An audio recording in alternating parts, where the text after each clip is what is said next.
What's going on, everybody? Gleez here, and today in this video we're going to go over 5 tips that will instantly make you a better player at Street Fighter 6.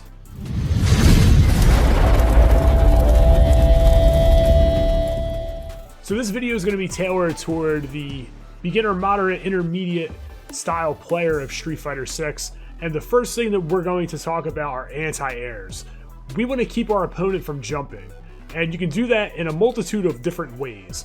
You can use normals that will knock your opponent out of the air. You can use special moves to knock your opponent out of the air. Or you can use supers that are invincible, and if someone jumps in, you can utilize that. That's a little bit more difficult, especially on reaction.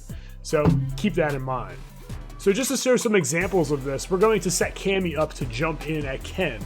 And you can do that by using the record feature in practice mode or in training mode.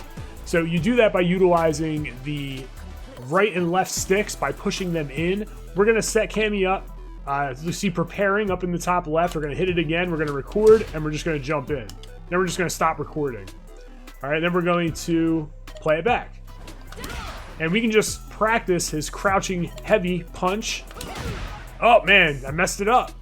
Right, I messed it up. So that means I got to get my timing better. I was a little bit early on it. All right, so we're able to anti-air that. We're going to keep that opponent on the ground. A lot of people in the beginning, even intermediate, they jump a lot. So you want to make sure you keep them on the ground. Another way to do that is with your specials.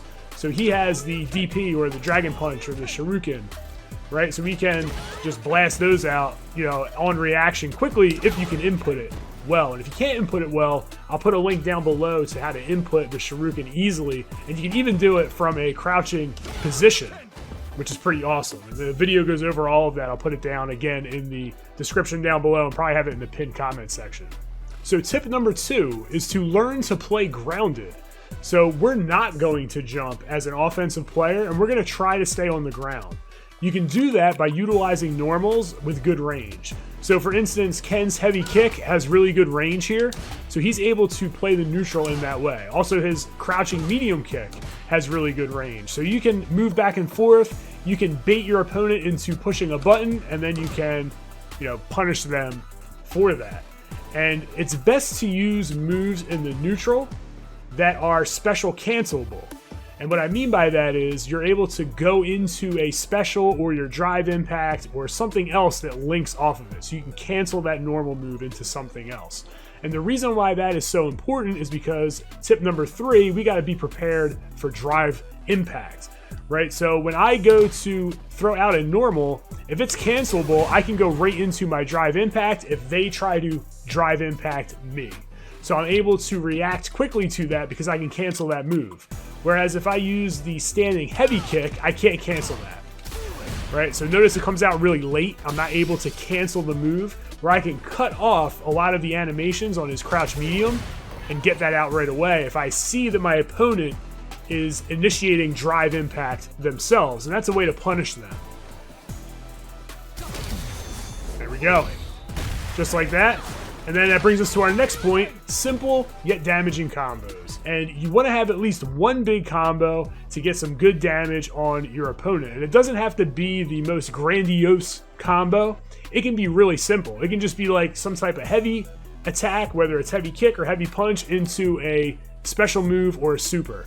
That on punish will absolutely destroy your opponent. You want something to really damage the opponent when they do stupid things. So if, say, Ken or Cammy goes in for their DP and they're on recovery, which is like 30 frames of recovery, we want to make sure that they're not just throwing that out there and they're getting punished severely every time they do it.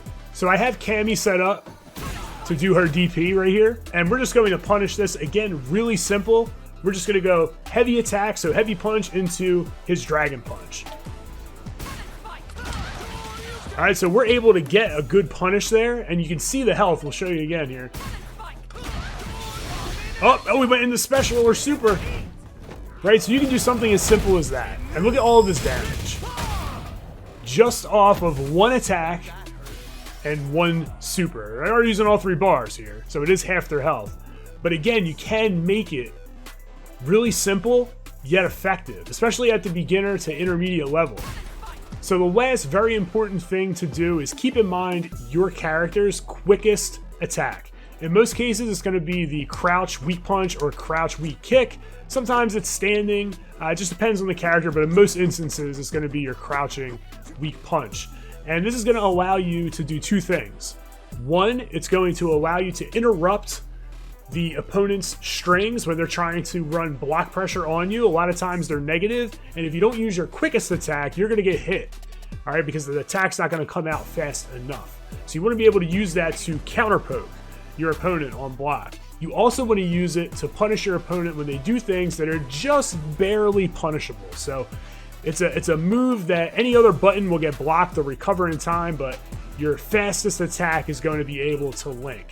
And it can be really simple, you know, to keep your opponent get from doing these things over and over again that aren't necessarily real. You're not letting them get away with a bunch of stuff that is fake, right? So they're just out here pushing buttons, doing things all crazy, and if you can keep them in check with this, you're going to be good to go.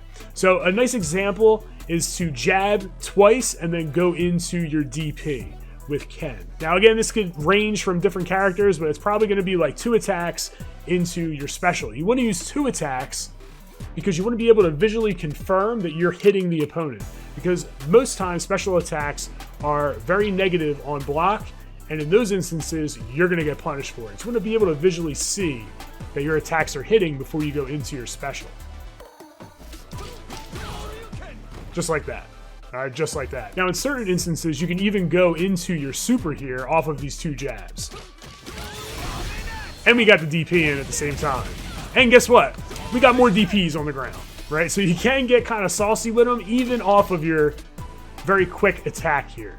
Not as damaging as your heavy attack, but it is going to suffice you very well in the game. Most times in a match, I'm using my lights a lot in this game. In this game, the lights are awesome. They're great. They're something that you definitely need. Most times my combos are coming with my lights. So keep that in mind as you move forward with Street Fighter. I hope these tips helped you out. If they did, be sure to click that subscribe button. Don't forget to click the bell, and that'll make sure that you get all the updates and all the videos that I do post. If you have questions about the game, leave them down in the comment section. I'll be happy to answer any questions that you have, either in video format or through text by commenting.